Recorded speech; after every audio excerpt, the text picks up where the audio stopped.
বুধবার নয়াদিল্লিতে পশ্চিমবঙ্গ থেকে রাজ্যসভায় সংসদ হিসেবে শপথ নিতে গিয়ে মমতা বালা ঠাকুরকে দুবার শপথ নিতে হলো। পশ্চিমবঙ্গের প্রাক্তন রাজ্যপাল তথা বর্তমানে উপরাষ্ট্রপতি ও রাজ্যসভার চেয়ারম্যান জগদীশ ধনখড় সাংসদ মমতা বালা ঠাকুরকে দুবার শপথ নিতে বলেন। তৃণমূল কংগ্রেস এ ব্যাপারে সোচ্চার রয়েছে। কেন এমন হলো, রাজ্যসভার সাংসদ মমতা বালা ঠাকুরের মুখ থেকেই শুনে নিন।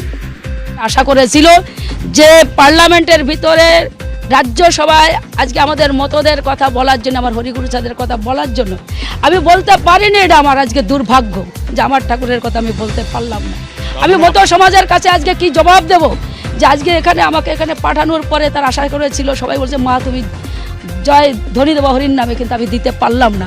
অথচ সেই প্রধানমন্ত্রী নরেন্দ্র মোদী মানে স্বরাষ্ট্রমন্ত্রী যায় ভোটের জন্য আজকে সেই মতদের কাছে, সেই মন্দিরে যে আজকে মাথা করে, আর আজকে অপমানের পর অপমান। আজকে মমতা বালা ঠাকুর তার শপথ গ্রহণ অনুষ্ঠান ছিল রাজ্যসভার মেম্বারের। সেখানে উনি শ্রী শ্রী হরিচাঁদ ঠাকুর আর শ্রী শ্রী গুরুচাঁদ ঠাকুরের নাম নিয়েছে বলে মাঝপথে শপথ গ্রহণ অনুষ্ঠান বন্ধ করে দিয়েছে।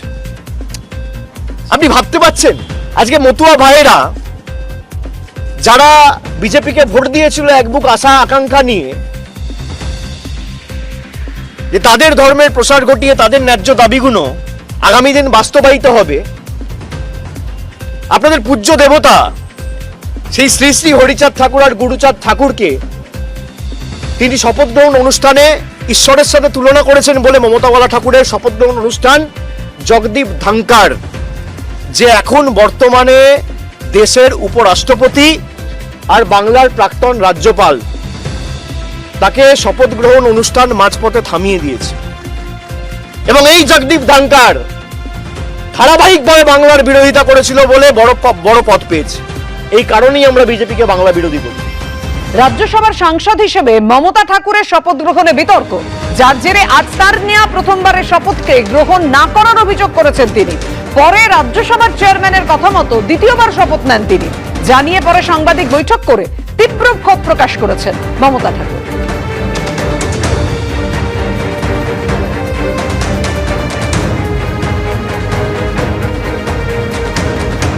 মমতা ঠাকুর রাজ্যসভার সদস্য হইয়া শ্রী শ্রী হরিচাঁদ ঠাকুর এবং গুরুচাঁদ ঠাকুর নামে শপথ করিতেছি যে বিধি দ্বারা স্থাপিত ভারতের সংবিধানের প্রতি আমি অকৃত্রিম নিষ্ঠা ও আনুগত্য পোষণ করিব।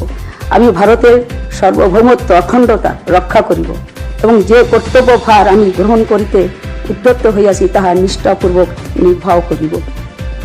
तृणमूल कांग्रेस की ममता ठाकुर पहली बार राज्यसभा के लिए निर्वाचित हुए हैं। राज्यसभा के सभापति जगदीप धनखड़ सभी नवनिर्वाचित और पुनर्निर्वाचित सदस्यों को ब्रीफ करते हुए आज राज्यसभा की 10 नवनिर्वाचित और पुनर्निर्वाचित सदस्य